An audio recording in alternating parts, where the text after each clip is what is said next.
साथियों फिर से स्वागत है आपका मेरे YouTube चैनल त्रिशूल आरबीएसई हब में, जिसमें हम पढ़ रहे थे 9th क्लास की एनसीईआरटी विज्ञान विषय पढ़ रहे थे, जिसमें चैप्टर नंबर 4 का एक वीडियो डाल दिया गया था। चैप्टर नंबर 4 का नाम है परमाणु की संरचना। तो आज मैं लेके आया हूँ, आइए मेरे साथ कक्षा 9 विज्ञान अध्याय 4 है, जिसका पार्ट नंबर 2 बनाया गया है, वीडियो नंबर 2 है। पिछले चैप्टर में अपने बेसिक जानकारी कुछ परमाणु की लिखी थी। आज अपन इस चैप्टर के अंदर पूरी तरह आ चुके हैं। आज पढ़ेंगे अपन परमाणु की संरचना, यानी परमाणु की संरचना के बारे में वैज्ञानिकों ने समय के अनुसार कुछ मॉडल दिए। पहले इस वैज्ञानिक ने बताया, पहले इसने बताया, फिर इसने बताया। धीरे धीरे देखो सच्चाई निकल के आती है। पहले वाले जो भी मॉडल होंगे शुरुआत वाले, उन मॉडल्स में बहुत ज़्यादा गलतियां थी, बहुत ज़्यादा कमियां थी। तो वहीं से पढ़ना अपन स्टार्ट करेंगे। उनमें कमियां भी हैं बहुत सारी। धीरे धीरे मॉडल हैं वो सुधरते गए, अच्छे मॉडल आते गए। तो आपके 9th क्लास के सिलेबस में 3 मॉडल सिलेबस में है, तीनों ही बहुत इंपॉर्टेंट है। पहले इन तीनों मॉडल को याद करते हैं कि कौन कौन 3 मॉडल अपन पढ़ने जा रहे हैं, रूपरेखा बना रहे हैं। तो अपन परमाणु की संरचना पढ़ेंगे। परमाणु की संरचना में 3 मॉडल याद कर लो। पहला पढ़ेंगे थॉमसन का परमाणु मॉडल। पहला कौन सा पढ़ेंगे? थॉमसन का परमाणु मॉडल। तो कोई पूछ ले आपसे कि परमाणु संरचना का पहला मॉडल किसने दिया था? मॉडल किसने दिया था? परमाणु के बारे में बताया तो बहुत पहले सा महर्षि कणाद ने बता दिया था, लेकिन उसका मॉडल, प्रायोगिक मॉडल किसने दिया? तो बताओगे आप, थॉमसन ने दिया पहला मॉडल। तो आज अपन पढ़ेंगे पहले क्या पढ़ेंगे? थॉमसन का परमाणु मॉडल। और कई जगह इसको थॉमसन भी लिखा हुआ आता है, थॉमसन का परमाणु मॉडल। तो उससे आप एक ही समझें, परमाणु मॉडल। ध्यान से पढ़ेंगे अपन। पहला मॉडल ये सिलेबस में है, तो पहले इसको पढ़ेंगे। फिर दूसरे नंबर पे पढ़ेंगे रदरफोर्ड का अल्फा प्रकीर्णन प्रयोग। रदरफोर्ड का अल्फा प्रकीर्णन प्रयोग, ये सब वर्ड आपको समझ में आ जाएंगे। अभी के लिए अपन सिर्फ लिख रहे हैं, या सिर्फ बोल दूंगा रदरफोर्ड मॉडल तो बात वही है। कई बार इतना बड़ा नाम भी आ जाता है तो वो मॉडल ही है। तीसरा पढ़ेंगे अपन बोहर मॉडल, या बोर भी लिख देते हैं हिंदी में, तो बोहर या बोर मॉडल। तो 3 मॉडल हो गए भाई। कौन से? थॉमसन का मॉडल हो गया, रदरफोर्ड का मॉडल हो गया, और बोर मॉडल। तीनों को अपन सीक्वेंस से पढ़ेंगे। तो कॉपी और पेन लेके तैयार होके बैठ जाइए। पहली हेडिंग डाल लीजिए, थॉमसन का परमाणु मॉडल। चलिए शुरू करते हैं। पहले मॉडल देखिए। पहला मॉडल बहुत इजी है, ये सबसे पहले दिया गया था। तो ये मॉडल पूरी तरीके से गलत भी है। गलत होने का मतलब ये नहीं है आपको पता नहीं होना चाहिए, पर ये पता भी होना चाहिए, एग्जाम में आता है। तो देखिए ध्यान से, थॉमसन का परमाणु मॉडल, इसको ध्यान से पढ़ते हैं। परमाणु की संरचना से संबंधित पहला मॉडल थॉमसन ने प्रस्तुत किया। क्वेश्चन ये आ सकता है कि पहला मॉडल परमाणु की संरचना से संबंधित मॉडल है, वो किसने दिया था? आप लिख के आओगे एग्जाम में, थॉमसन ने दिया था। ओके, इसने क्या बताया था? इसने बहुत पहले लाइनें मत देखो आप, पहले देखो इसने क्या बताया। इसने बहुत आसानी से कहा कि भाई परमाणु होता है वो एक गोला होता है। डायग्राम देखना, परमाणु क्या होता है? एक गोला, जिस वो धनावेश का गोला होता है। मतलब उस पूरे गोले में प्लस प्लस प्लस प्लस फैला हुआ रहता है। तो ऐसा कुछ बना दिया है मैंने, देखो ध्यान से, ऐसा कुछ धनावेश होता है। तो इसने कहा पूरे गोले में धनावेश फैला हुआ रहता है। अभी मैं बताऊंगा ये गलत क्यों है। ऐसे पूरे गोले में क्या फैला हुआ रहता है? धनावेश फैला हुआ रहता है। फिर इन्होंने कहा इस धनावेश के बीच बीच में ऋणात्मक आवेश धंसा हुआ रहता है, जैसे तरबूज के समान। तरबूज को ध्यान से देखा होगा आपने, तरबूज में जो गिरी होती है खाने लायक पार्ट रेड कलर वाला, वो तो मान लो प्लस का आवेश है। तो पूरा तरबूज में प्लस फैला हुआ है, और उसमें बीच बीच में धसे हुए रहते हैं। बीच बीच में क्या धसे हुए रहते हैं? बीज। तो वही मॉडल सेम टू सेम बोला है। वो तरबूज एक गोले की तरह है, वैसे परमाणु तरबूज की तरह होता है। उसके अंदर जो गिरी होती है लाल कलर वाली खाने लायक, तो वो होता है धनात्मक आवेश, और उसके ऊपर जो बीज लगे हुए रहते हैं बीच बीच में हर जगह फैले हुए रहते हैं, वो हो गए ऋणात्मक आवेश। तो इस प्रकार का मॉडल उन्होंने बताया। तो जो माइनस वाला आवेश है वो बीच बीच में ऐसे फैला हुआ है भाई। तो कुल मिला के प्लस और माइनस हर जगह ऐसा फैला हुआ है पूरे परमाणु में। ये बात कौन बता रहा है? ये बात बता रहे हैं आपके थॉमसन। तो ये मॉडल पूरी तरीके से क्या है भाई, गलत है। आज के दिन आपको पता होगा परमाणु में धनावेश पूरे में नहीं फैला हुआ रहता है, पर धनावेश यानी प्रोटॉन है, प्रोटॉन तो सिर्फ एक छोटी सी नाभिक में पड़े हुए रहते हैं बीच में, और बाकी पूरे परमाणु खाली होता है, और उनके बाहर जो कक्षाएं होती हैं उनमें इलेक्ट्रॉन चक्कर लगाता रहता है। मतलब ऋणात्मक आवेश तो बाहर घूमता रहता है, प्लस आवेश नाभिक में पड़ा रहता है। लेकिन एग्जाम में यदि थॉमसन आ गया तो थॉमसन की बात ही लिख के आनी है। अब थॉमसन को अपन लाइनों में कैसे एग्जाम में लिख के आएंगे वो देख लेते हैं। आ जाइए, परमाणु की संरचना से संबंधित पहला मॉडल किसने दिया, थॉमसन ने प्रस्तुत किया। 1% रेडी। थॉमसन ने प्रस्तावित किया, थॉमसन ने बताया। 2 पॉइंट याद करने हैं। आ जाओ, पहला पॉइंट, परमाणु धन आवेशित गोले का बना होता है। परमाणु धन आवेशित गोले का बना हुआ होता है जिसमें इलेक्ट्रॉन धसे रहते हैं। उस गोले के अंदर कौन धसे हुए रहेंगे, इलेक्ट्रॉन। ऋणात्मक व धनात्मक आवेश परिमाण में समान होते हैं। ये जरूर सही बात बता के गया कि परमाणु में जितना प्लस का आवेश होगा उतना ही किसका होगा, माइनस का होगा। अर्थात जब परमाणु को आप देखोगे तो वो विद्युत रूप से कैसा होगा, चार्ज नहीं होगा, अनावेशित होगा, न्यूट्रल होगा। ये तो अपन ने समझ भी लिया है। तो ऋणात्मक व धनात्मक आवेश परिमाण में कैसे होते हैं, परिमाण का मतलब होता है मान, वैल्यू।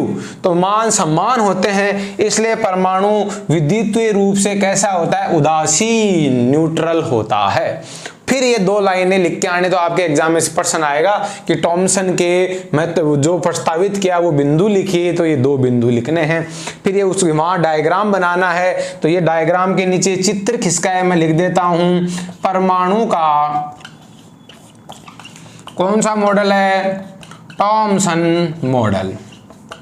और ध्यान रखना इसका एक नाम प्लम पुडिंग मॉडल भी बोलते हैं, याद कर लो। दूसरा नाम भी याद कर लो, plum pudding model. Plum pudding model तो 2 वाले, या वाटरमेलन मॉडल भी बोलते हैं, इसको कई सारे नाम हैं, पर आप तो ध्यान रखो कि ऐसा उन्होंने बताया था। तो इसको आप नोट कीजिए। इसके बाद में एक लाइन और लिखवा देते हैं थॉमसन की। फिर थॉमसन मॉडल में ज्यादा लिखवाने लायक कुछ भी नहीं है, इसी में आपका खत्म हो जाएगा ये। एक लास्ट लाइन देख लीजिए थॉमसन मॉडल की। थॉमसन ने यह भी कह दिया कि थॉमसन ने इस मॉडल की तुलना क्रिसमस केक से करी। किससे करी, क्रिसमस केक से। क्रिसमस केक वैसा ही मान लो, भले क्रिसमस का और केक है, केक से तुलना करी। जिसमें केक होता है वो तो धनावेशित गोले के समान है, वही तरबूज वाली बात है। आपने तरबूज की गिरी को प्लस माना था, वैसे पूरे केक को क्या मान लो, प्लस। उसके खाने वाला पार्ट जैसे क्रीम वगैरह हो गया, बेस हो गया, वो सब क्या है, धनावेशित गोला। और उस केक में अलग अलग जगह के सूखे मेवे लगाए हुए हैं बीच बीच में। कहीं ब्लूबेरी है, कहीं ब्लैकबेरी है, कहीं कुछ भी लगाया हुआ है, काजू बादाम वगैरह मान लो।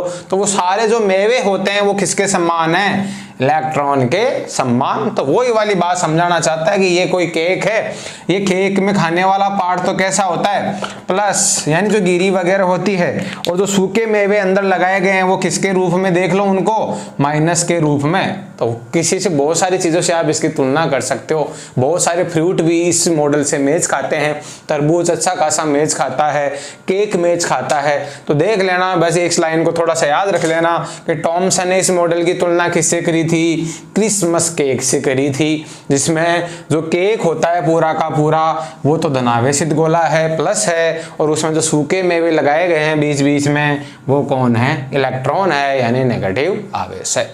इस हिसाब से आपका थॉमसन मॉडल खत्म हो जाता है। सेकंड हेडिंग डाल लीजिए, रदरफोर्ड का मॉडल। वेरी वेरी इंपॉर्टेंट है, जो बहुत ही अच्छा प्रयोग किया गया था, वो प्रयोग सीखेंगे अपन, उसकी बारीक बातें सीखेंगे। तो दूसरी हेडिंग डाल लीजिए, रदरफोर्ड का प्रयोग। आ जाइए दूसरी हेडिंग, रदरफोर्ड का परमाणु मॉडल, अल्फा कण प्रकीर्णन प्रयोग। ये है समझने वाला मॉडल, तो इसको आप अच्छी तरीके से समझे। इसमें क्वेश्चनों की भरमार है, खूब सारे क्वेश्चन बनते हैं, और इतना प्यारा है कि ये आपके 9th क्लास में भी है, 11th क्लास में भी है, 12th क्लास में भी है। वहाँ बस लेवल और बढ़ता जाएगा, लेकिन 9th क्लास में भी अच्छा खासा लेवल है। इसको ध्यान से पढ़ते हैं, एक एक चीज़ को सीखते हैं। पहले आ जाओ, ये अल्फा कण प्रकीर्णन प्रयोग क्या होता है, इसको ध्यान से सुनते हैं। तो एक नया वर्ड आया अपने पास में, इसको अभी कुछ नहीं लिखना, अल्फा कण को सीखते हैं।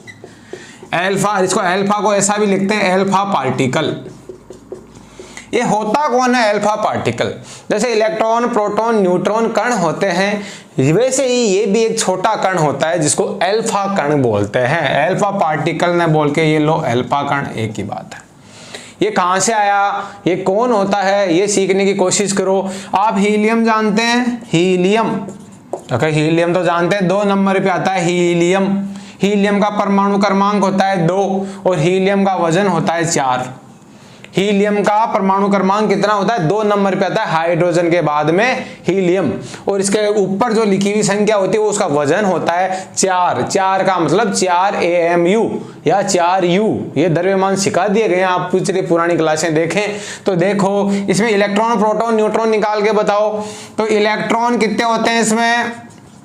इलेक्ट्रॉन तो ये नीचे वाली संख्या होती है वो प्रोटॉनों की संख्या होती है, और प्रोटॉन के बराबरी क्या होते हैं? इलेक्ट्रॉन। तो इसमें 2 इलेक्ट्रॉन हैं। प्रोटॉन कितने होते हैं भाई? इसमें 2 प्रोटॉन होते हैं। और न्यूट्रॉन कितने होते हैं? न्यूट्रॉन तो ऊपर वाली संख्या में से नीचे वाली संख्या निकाल देते तो 2 ही न्यूट्रॉन होते हैं। तो ये हीलियम का बायोडाटा है कि हीलियम है, हीलियम परमाणु है, ये हीलियम परमाणु है। इसके पास में 2 इलेक्ट्रॉन, 2 प्रोटॉन और 2 न्यूट्रॉन होते हैं। तो ये तब तक तो अब तो इसको हीलियम बोलेंगे।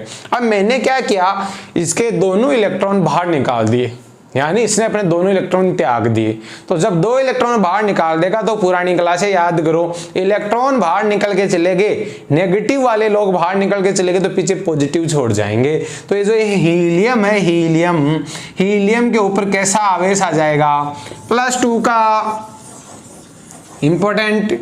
तो हीलियम ने यदि अपने दोनों इलेक्ट्रॉन त्याग दिए या आपने हीलियम से दोनों इलेक्ट्रॉन छीन लिए तो हीलियम के ऊपर +2 आवेश आ जाएगा, और इस ये +2 आने के बाद में जो भी कण बन गया इलेक्ट्रॉन निकलने के बाद में, अब इसको हीलियम को, यही है, इसी को कहते हैं आप अल्फा कण। क्या कहते हैं? अल्फा कण। बहुत ही इंपॉर्टेंट है अल्फा कण। अल्फा कण कैसे बनाओगे भाई? हीलियम परमाणु को लोगे, हीलियम परमाणु से इलेक्ट्रॉन को बाहर निकाल दोगे तो जो बाकी बच गया वो कौन सा कण बच गया? अल्फा कण। तो अल्फा कण को वैसे बोलना चाहूं तो 2 हिसाब से बोल सकता हूं। ऐसा बोल सकता हूं, द्विधनावेशित हीलियम परमाणु बोल सकता हूं कि नहीं बोल सकता? अल्फा कण को द्विधनावेशित हीलियम परमाणु, यानी हीलियम परमाणु पे 2 धनावेश लगा दो तो वो क्या बन जाएगा? अल्फा कण। एक लाइन समझ में आ गई होगी। या मैं बोल दूं ओनली हीलियम नाभिक, परमाणु ना शब्द लगा के हीलियम के आगे नाभिक लगा दूं तो भी वो कौन होता है? अल्फा कण। आप सोचो, इलेक्ट्रॉन तो कहां होते हैं रे? बाहर। तो उन इलेक्ट्रॉनों को गिनती से बाहर निकाल दिया, सिर्फ नाभिक ले लिया। यानी आप वैसे सोचो, हीलियम परमाणु है, उसमें से 2 इलेक्ट्रॉन तुम बाहर निकाल दोगे तो इलेक्ट्रॉन तो बचे ही नहीं। तो परमाणु के अंदर यदि बाहर वाले इलेक्ट्रॉन नहीं बचे तो बाहर कुछ नहीं बचा, तो सिर्फ कौन बच गई? नाभिक। नाभिक में कौन होते हैं? प्रोटॉन और न्यूट्रॉन। तो सिर्फ और नाभिक बची, तो नाभिक को भी मैं क्या कह सकता हूं? अल्फा कण। तो अल्फा कण को 2 नाम और दिए जा सकते हैं, द्विधनावेशित हीलियम परमाणु बोल दो या ओनली हीलियम नाभिक बोल दो। यानी हीलियम परमाणु में से 2 इलेक्ट्रॉन बाहर निकाल दो, पीछे जो भी बच गया वही तुम्हारा अल्फा कण होता है। तो अल्फा कण में से खूब सारे क्वेश्चन आते हैं। अल्फा कण का सिंबल क्या होता है? He+2 होता है, He+2 पूछ सकता है। अल्फा कण पे कितना प्लस का आवेश होता है? तो प्लस का 2 आवेश होता है, याद रख लोगे, ठीक है। इसके अलावा और क्या याद?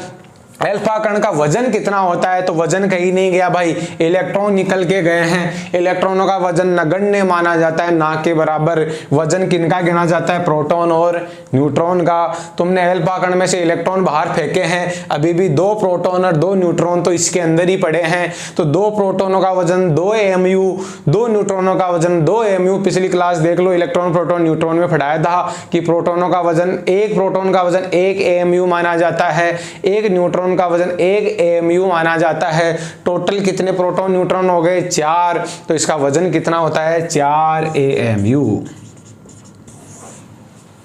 तो तो रदरफोर्ड प्रयोग समझने के लिए पहले अल्फा कण समझ में आना चाहिए। तो अल्फा कण क्या होता है? यह एक धनावेशित कण होता है जिसका वजन 4 AMU होता है। धनावेशित इसमें द्विधनावेशित होता है। अल्फा कण एक द्विधनावेशित हीलियम परमाणु होता है अथवा अल्फा कण एक हीलियम नाभिक होता है। तो ये होता है तुम्हारा अल्फा कण। फिर समझेंगे इस रदरफोर्ड मॉडल को। तो पहले अल्फा कण के बारे में 2-3 लाइनें लिखते हैं। ये कंपटीशन के लिहाज से बहुत ही इंपॉर्टेंट क्वेश्चन आता है। अल्फा कण भूलना मत कभी भी, अल्फा कण क्या होता है। लिखते हैं अल्फा कण के बारे में 2 लाइनें याद कर लीजिए। देखिए जो मैंने पढ़ाया वही लिखा है। द्विधनावेशित हीलियम परमाणु अर्थात He+2 अथवा हीलियम नाभिक, उस पूरे वर्ड को सिर्फ क्या बोल सकता हूं? हीलियम नाभिक को अल्फा कण कहते हैं। आने वाली चीज है। इसका द्रव्यमान 4 AMU या 4 U होता है। ये चीजें बता रखी हैं कि AMU को U भी बोल सकते हैं। तो ये अल्फा कण के बारे में स्पेशल 2 लाइनें लिख लीजिए। फिर अपना चालू करते हैं रदरफोर्ड का अल्फा प्रकीर्णन प्रयोग। देखो रदरफोर्ड ने एक अच्छा सा प्रयोग किया, वो समझो आप।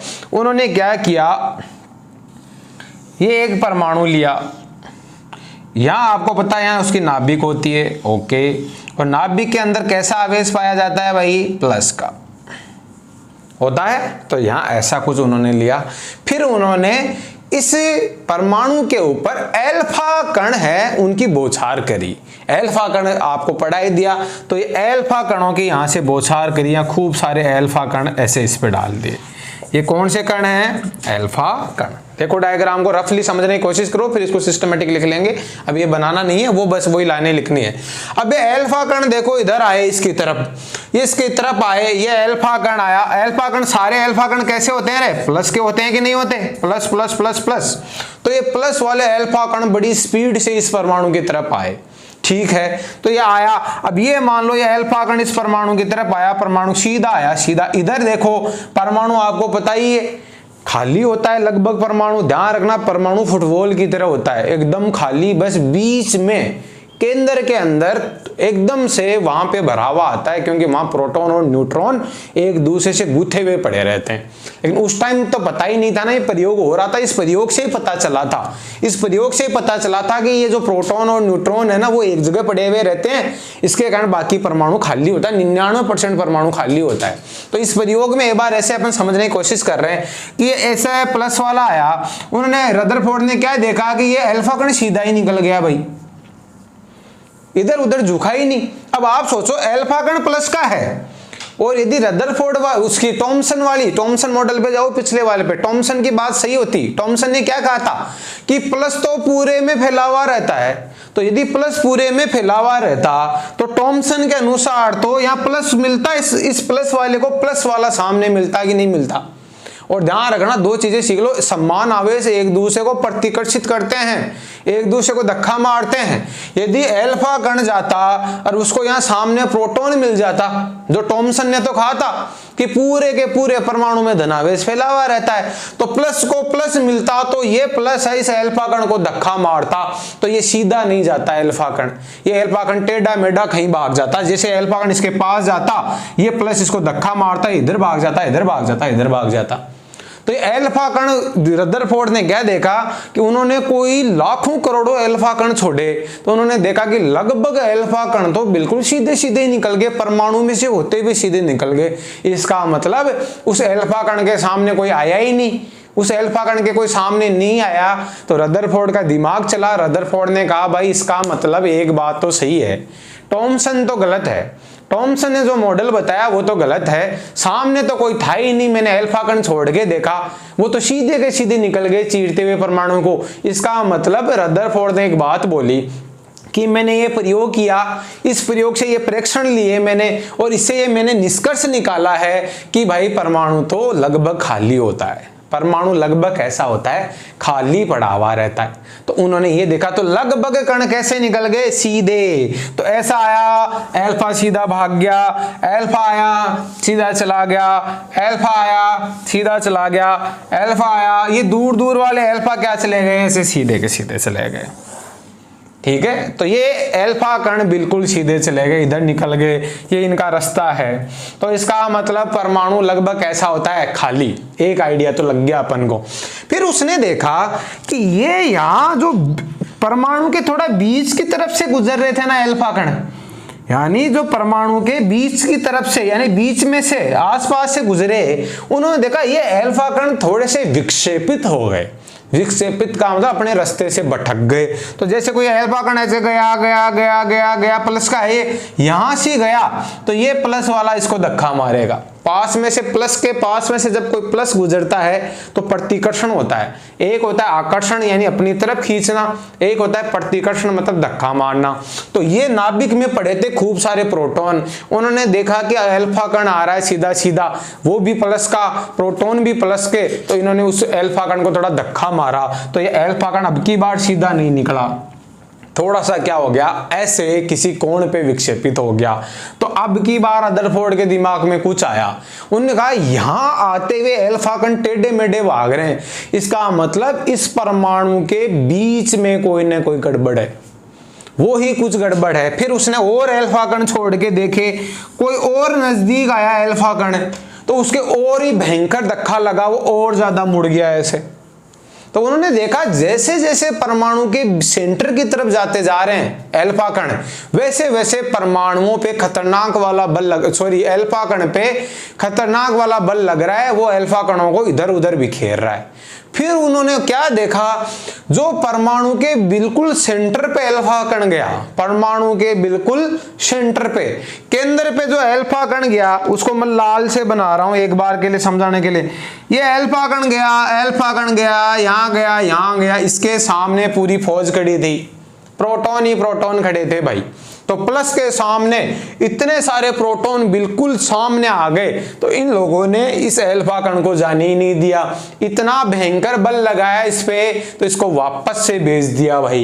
180 डिग्री पे कहे तू तो निकल वापस, तो इसको वापस, ये ऐसा गया अल्फा कण, गया गया गया गया, आगे इतने सारे प्लस मिले, ये वापस बेचारा घूम के आ गया, ये लो। ऐसे आइडिया लगा, तो रदरफोर्ड ने अब दिमाग लगाया भाई। रदरफोर्ड ने कहा लगभग अल्फा कण जो केंद्र के अलावा कहीं से भी गए थे वो सीधे निकल गए थे, इसका मतलब परमाणु लगभग कैसा है, खाली, एकदम खाली। ठीक है, फिर उन्होंने देखा जैसे जैसे अल्फा कण सेंटर की तरफ जाते जा रहे थे, उस परमाणु के केंद्र की तरफ थोड़े थोड़े फ्लक्चुएट होने स्टार्ट हुए, थोड़े थोड़े इधर उधर परिकिणित या विक्षेपित होना स्टार्ट हो गए। विक्षेपित बोल सकते हो, विक्षेपण, किसी भी व्यक्ति का, किसी भी पदार्थ का अपने रास्ते से भटकना विक्षेपण होता है। तो विक्षेपित होना स्टार्ट हो गए, और उन्होंने देखा बिल्कुल केंद्र पे जो भी अल्फा कण गया वो लौट के वापस आ गया, अर्थात वहां पर कुछ ऐसे धनात्मक आवेश उपस्थित हैं और वो खूब सारे एक जगह ही पड़े हैं। तो यहीं से खोज हुई थी नाभिक की। किसकी खोज हुई? नाभिक की।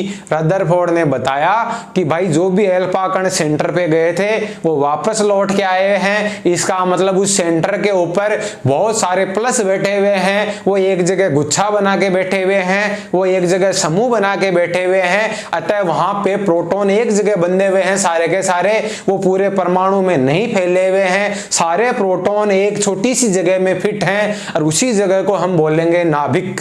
तो इस हिसाब से रदरफोर्ड ने किसकी खोज करके दिखाई? नाभिक की। रदरफोर्ड ने परमाणु का बहुत अच्छा मॉडल दिया, जिसमें परमाणु के बारे में उन्होंने लगभग बातें एकदम सही बोली कि परमाणु का अधिकांश भाग कैसा होता है, खोखला होता है, तथा उसके बीच में सारे धनात्मक आवेश एक जगह पड़े हुए रहते हैं। उनको अभी न्यूट्रॉन का आइडिया नहीं था, न्यूट्रॉन की खोज तो बाद में हो गई क्योंकि वो तो आवेशित होते ही नहीं है। तो उन्होंने कहा प्रोटॉन सारे एक जगह पड़े हुए रहते हैं, पूरे परमाणु का धनावेश केंद्र में एक जगह पड़ा हुआ रहता है, और उसी केंद्र बिंदु को हमने नाभिक बोला, और वहीं पे किसी परमाणु का सारा वजन भी पड़ा हुआ रहता है। बाहर तो सिर्फ इलेक्ट्रॉन घूमते रहते हैं जिनका वजन बहुत ही कम होता है। इस हिसाब से परमाणु मॉडल पूरा ये रदरफोर्ड ने दिया जो एग्जाम में आता है। तो अपन अब बस सीख तो गए आप, अब अपन इसकी संरचना पढ़ेंगे थोड़ी, ये मॉडल वगैरह बनाएंगे, चित्र बनाएंगे, फिर इसके प्रेक्षण लिखेंगे कि रदरफोर्ड ने, प्रेक्षण का मतलब क्या होता है कि रदरफोर्ड ने क्या क्या नोट किया वो लिखेंगे 4-5,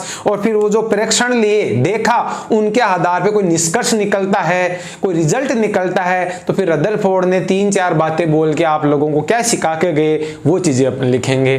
तो अब अपनी लिखने की बारी है, तो मैं लिखता हूं। आप इसको अभी तक सिर्फ अल्फा कण यहां तक लिख ले, मैं इसका डायग्राम दोबारा से फ्रेश डायग्राम बनाऊंगा मैं, तो यहां तक आप नोट कर लो वीडियो को पॉज करके, और फिर मैं आगे लिखता हूं।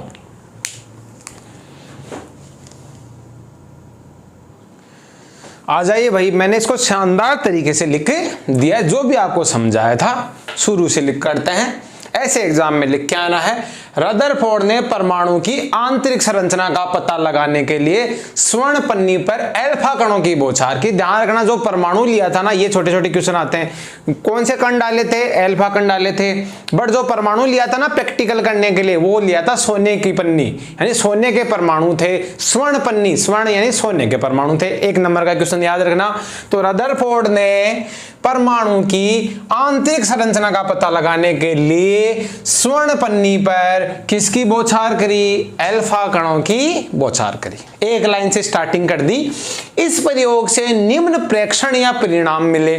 प्रैक्टिकल करते हैं तो उस प्रैक्टिकल से कुछ चीजें निकल के आती हैं, वो अपन नोट करते हैं, उनको प्रेक्षण बोलते हैं या परिमाण बोलते हैं। तो क्या क्या प्रेक्षण या परिमाण, ये हेडिंग आ सकती है कि अल्फा कण प्रकीर्णन प्रयोग या रदरफोर्ड प्रयोग के प्रेक्षण लिखिए, परिमाण लिखिए। तो क्या क्या देखा रदरफोर्ड ने? पहली बात क्या देखी, अधिकतर अल्फा कण सीधे निकल गए, अधिकतर लगभग 99.99% सीधे निकल गए। तो बुक की लैंग्वेज पे ध्यान देंगे अपन, अधिकतर अल्फा कण कैसे निकल गए, सीधे, कोई उनके रास्ते में नहीं आया। दूसरा आ जाओ, कुछ अल्फा कण बहुत छोटे कोण से विक्षेपित हो गए। ये 2 जने दिख रहे हैं इधर वाले, ये देखो ऐसे ऐसे जा रहे थे, किसी एंगल के ऊपर वापस से विक्षेपित, विक्षेपित का मतलब बता दिया मैंने, मुड़ना। आप यहाँ ये भी लिख सकते हो कि छोटे कोण पर मुड़ गए तो भी आंसर सही जाएगा। तो छोटे छोटे लगभग 12,000 कणों में से, लगभग 12,000 कणों, ये डाटा दे रखा है एनसीईआरटी ने, याद कर लो। लगभग 12,000 कण डाले ना, तो उसमें से 1 कण वापस आ गया, थोड़ा सा 1 कण, यानी बहुत ही कम कण वापस आते हैं। वही कण है जो सीधे जाके नाभिक से टकराते हैं, तो 1 कण वापस आ जाता है भाई। अब इसको डायग्राम में देखो, ये डायग्राम आपकी बुक में बना हुआ है, ये आपको बना के आना है। ये मैंने स्वर्ण परमाणु लिया है, ये बीच में जो ब्लू कलर दिख रही है वो नाभिक है, इसको मैं लिख देता हूं कलर से।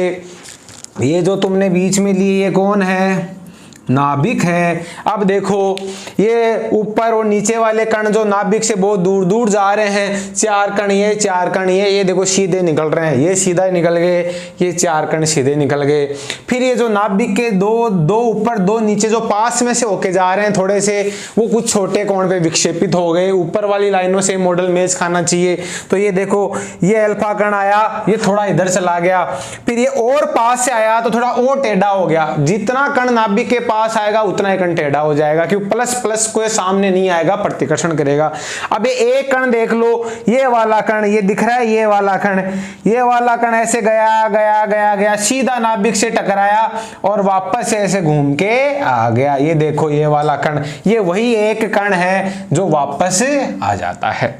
तो मैंने ये जैसे ये बनाया, ये इधर क्या लिखा, अल्फा कण जा रहे हैं, अल्फा कण जा रहे हैं, ये नाभिक बनाई, ये परमाणु बनाया। अधिकतर परमाणु खोखला होता है। ये परमाणु किसका लिया था रदरफोर्ड ने, स्वर्ण का लिया था। ऐसा बढ़िया सा डायग्राम बनाया और नीचे क्या लिख दिया, अल्फा कण प्रकीर्णन प्रयोग का डायग्राम है। अल्फा कण प्रकीर्णन प्रयोग, या और साथ में लिख दूंगा रदरफोर्ड प्रयोग। तो शानदार है, यहां से आपका एक भी नंबर कटने का कोई चांस नहीं है। ये अभी प्रयोग हुआ है, अभी रदरफोर्ड मॉडल खत्म नहीं हुआ है। अब इन प्रयोगों के आधार पे रदरफोर्ड ने निष्कर्ष निकाल के आपको बताए कि भाई परमाणु की संरचना ये होती है। तो अब तो बहुत इजी है, अपन निष्कर्ष लिख लेते हैं। पहले आप इसको अच्छे से नोट करिए, बढ़िया मल्टी कलर पेन से आप है डायग्राम बनाइए।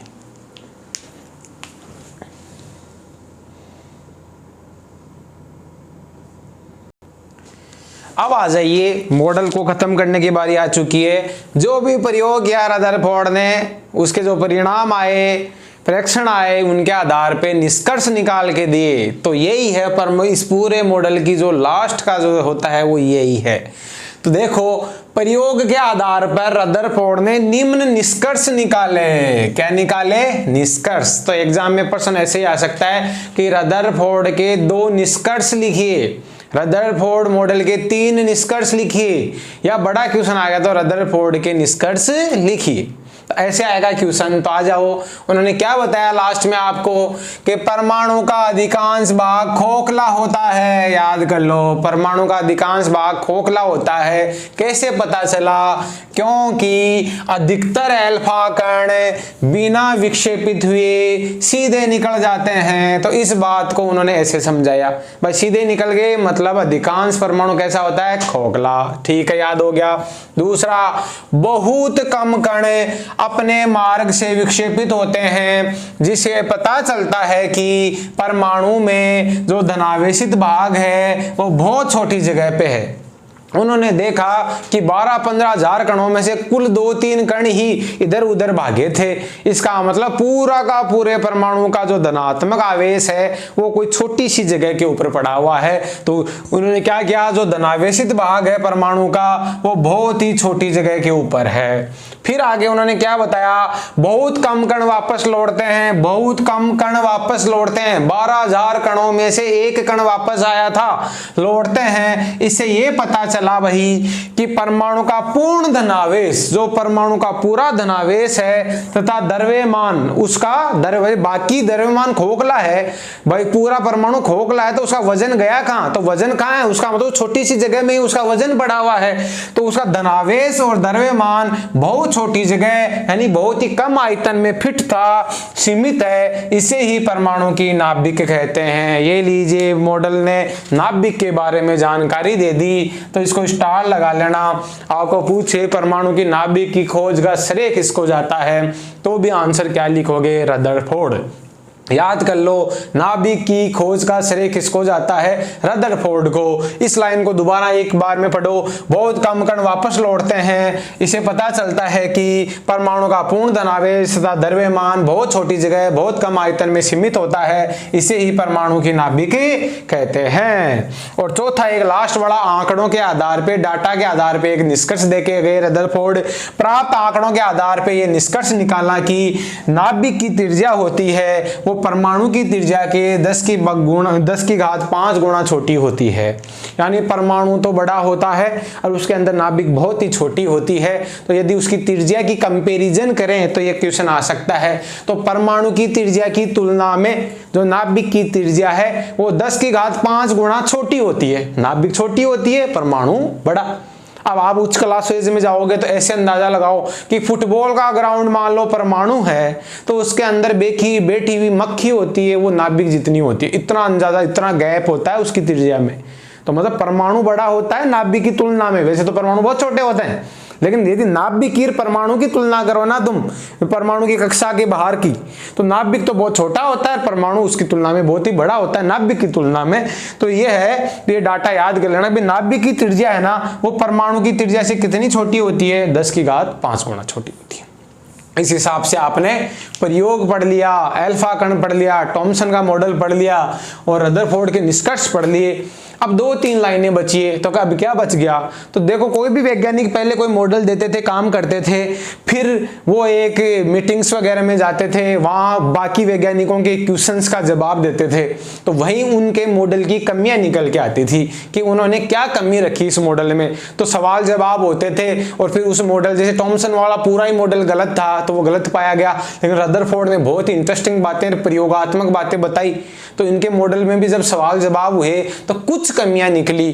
तो अब आगे क्या लिखेंगे? रदरफोर्ड मॉडल की कमियां या लिमिट्स बोल दो, इनको सीमाएं बोल दो। तो वो वाली 2-3 लाइनें और आनी चाहिए आपको कि इस मॉडल, रदरफोर्ड भी कुछ बातों का जवाब नहीं दे पाए परमाणु के बारे में, तो वो कुछ जवाब हैं। तो अपन यहां देखेंगे कि उनकी क्या कमियां रही होगी। तो अगली हेडिंग डालेंगे रदरफोर्ड मॉडल की सीमाएं या कमियां।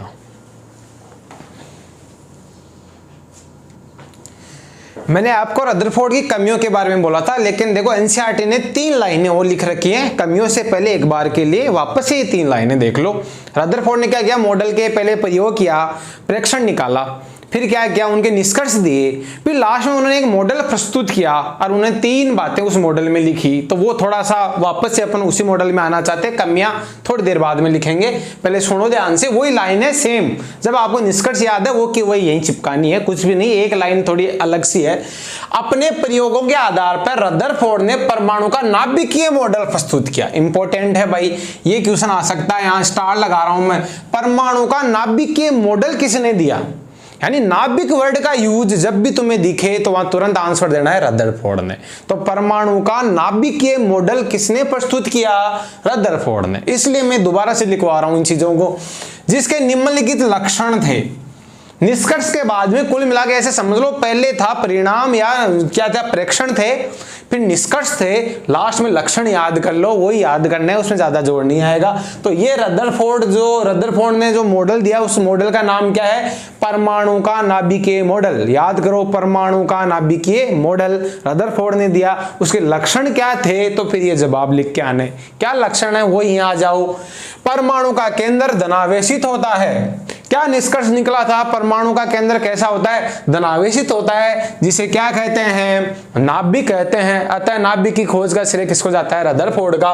परमाणु का लगभग संपूर्ण द्रव्यमान किसमें होता है, नाभिक में, क्योंकि नाभिक में प्रोटॉन और न्यूट्रॉन होते हैं, वजन इनमें ही होता है, तो संपूर्ण द्रव्यमान किसमें बढ़ा हुआ होता है, नाभिक में। पहला पॉइंट क्लियर।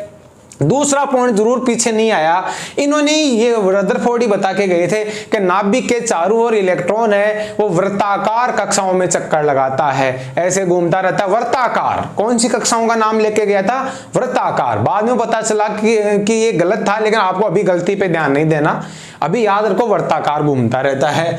तो इलेक्ट्रॉन है वो नाभिक के चारों ओर वर्तुलाकार या वर्ताकार, बात एक ही है भाई, वर्ताकार मार्ग में चक्कर लगाते हैं। किस मार्ग में चक्कर लगाते हैं, तो दूसरा पॉइंट लक्षण में 2 याद रखो। पहला पॉइंट नाभिक के बारे में, दूसरा पॉइंट किसके बारे में है, वर्ताकार मार्ग के बारे में है। तीसरा पॉइंट भी वही है, नाभिक का आकार परमाणु के आकार की तुलना में बहुत कम होता है। बहुत कम कितना, पीछे निष्कर्ष में बताया था, 10 की घात 5 गुना कम होता है। तो 3 लाइनें और लिख दी, वही है निष्कर्षी लक्षण है एक तरीके से। तो वो उधर लिख दें तो इधर लिख दोगे तो बात एक ही है। अब लिखो, अब हेडिंग डालो आप, रदरफोर्ड मॉडल की कमियां जो पढ़ते हैं।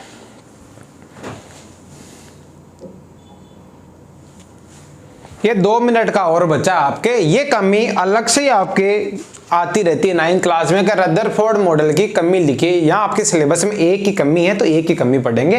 कई जगह उच्च क्लासेज में 2-3 कमियां भी दिखाते हैं, लेकिन यहाँ आपको एक कमी ही पढ़नी है। ये कमी क्या थी, थोड़ा इसको डीपली समझना पड़ेगा आपको।